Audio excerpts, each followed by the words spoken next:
যে কোনো গাড়ির কোম্পানি সে কি চাইবে যে তার গাড়িটা ফ্লপ করুক, তা আবার লঞ্চ করার সাথে সাথেই? কিন্তু নতুন গাড়ি যেটা লঞ্চ হয়েছে তার যা এক্স শোরুম প্রাইস রাখা হয়েছে এবং তার রেসপেক্টে যে ফিচার্সগুলো দেওয়া হচ্ছে সেগুলো যদি ভ্যালু ফর মানি না হয় তাহলে গাড়িটা ফ্লপ করবে। আবার গাড়িটা যে সেগমেন্টে লঞ্চ করেছে সেই সেম সেগমেন্টে যে সমস্ত এক্সিস্টিং গাড়িগুলো আছে সেগুলোর যা এক্স শোরুম প্রাইস তার রেসপেক্টে যে সমস্ত ফিচার্সগুলো দেওয়া হচ্ছে সেই ফিচার্সগুলো যদি বেশি ভ্যালু ফর মানি হয় তাহলেও যে নতুন গাড়িটা লঞ্চ করেছে সেটা ফ্লপ করতে পারে। এই এতগুলো কথা এই জন্যই বলছি কারণ টয়োটার যে আরবান ক্রুজার ইবেলা গাড়িটা যেটা মে 2026-এ লঞ্চ করেছে সেটা জুন 2026-এ মাত্র 32খানা গাড়ি রেজিস্ট্রেশন হয়েছে। অথচ মেকানিক্যালি আইডেন্টিক্যাল টুইন যে মারুতি সুজুকির ভিটারা ইলেকট্রিক ভেহিক্যাল গাড়িটা আছে সেটা জুন 2026-এ 1902খানা গাড়ি রেজিস্ট্রেশন হয়েছে। অর্থাৎ 58খানা ভিটারা গাড়ি যদি বিক্রি হয়ে থাকে বা রেজিস্ট্রেশন হয়ে থাকে তার রেসপেক্টে মাত্র একখানা আরবান ক্রুজার ইবেলা গাড়ি রেজিস্ট্রেশন হয়েছে। সংখ্যাটা অনেক কম, অথচ সেদিক থেকে দেখতে গেলে দেখবেন যে দুটো গাড়িতেই কিন্তু 61 কিলোওয়াট আওয়ারের ব্যাটারি আছে, কিন্তু তা সত্ত্বেও ইবেলার বিক্রিটা কম।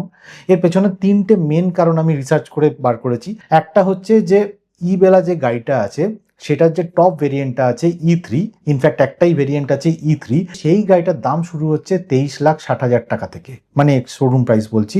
অথচ মারুতি সুজুকির যে ভিটারার টপ ভেরিয়েন্টটা আছে, মানে যেটা আলফা ভেরিয়েন্ট বলে থাকছি, সেটার এক শোরুম প্রাইস হচ্ছে 19,99,000 টাকার মতো। অর্থাৎ এইখানেই 3,60,000 টাকার মতো একটা প্রাইস ডিফারেন্স চলে এসছে। কিন্তু এই যে 3,60,000 একটা প্রাইস ডিফারেন্স এসছে তাতে E3 মডেলে ভিটারার আলফার রেসপেক্টে কি ফিচার্স বেশি পাওয়া যাচ্ছে না, টয়োটার একটা প্রিমিয়াম ব্যাজ পাওয়া যাচ্ছে। সেকেন্ড হচ্ছে যে কসমেটিক কিছু চেঞ্জ পাওয়া যাচ্ছে ইবেলা গাড়িতে, ইনক্লুডিং যে হেডলাইটটা রয়েছে সেটা একটু স্লিকার ডিজাইন রয়েছে। থার্ড হচ্ছে আরবান ক্রুজার ইবেলা গাড়িতে JBL এর অডিও সিস্টেম আছে। তো এই তিনটে মেন জিনিসের জন্য 3,60,000 টাকা বেশি নেওয়াটা টয়োটার আরবান ক্রুজার ইবেলার জন্য কতটা যুক্তিযুক্ত।